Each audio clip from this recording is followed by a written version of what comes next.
How do you know when it's time to pull out the tomato plants? Today I'm going to show you a few different ways.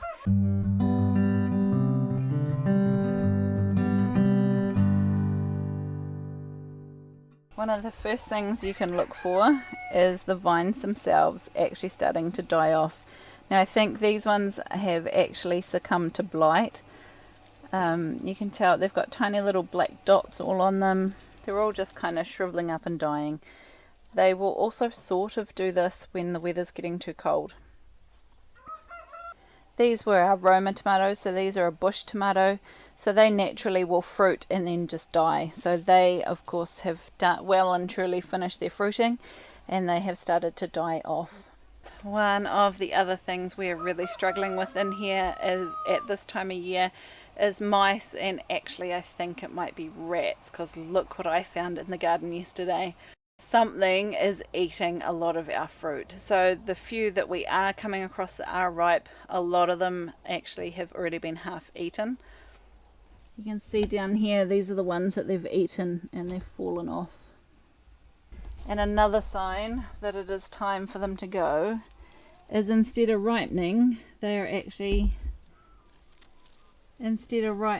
a lot of them are going mouldy or rotting before the ripening even gets a chance to happen. Look up here, these ones up here, they're all moulding out. Look at that one. Before they're even getting ripe, it's just the end of the season. The other sign for me that it's time for them to go is that the ones that do exist, even if they do grow ripe, they are kind of a little bit translucent and they aren't growing so well. This one here, this is as ripe as these ones get.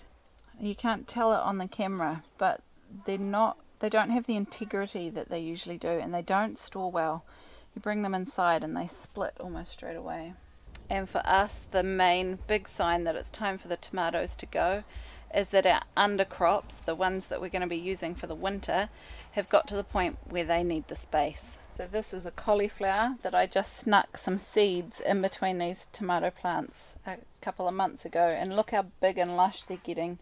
They really are starting to compete for space. So these tomato plants that are doing nothing in between need to come out.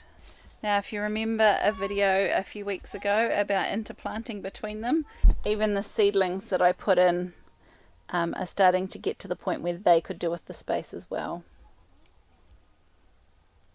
These are some self-sown peas that I grew in here last year, so I'm just going to let them grow. But all of these plants down here are starting to compete with the summer crops. And of course there's weeds everywhere as well. They all need to be weeded. So I hope that's been helpful for you, trying to work out when you have to pull out your tomato plants and when to try and balance how many tomatoes you're going to be getting versus your winter crops as well. If it was, hit the like button. Consider subscribing to our channel. We bring you videos twice a week on growing and preserving your own food. We'll see you in the next one.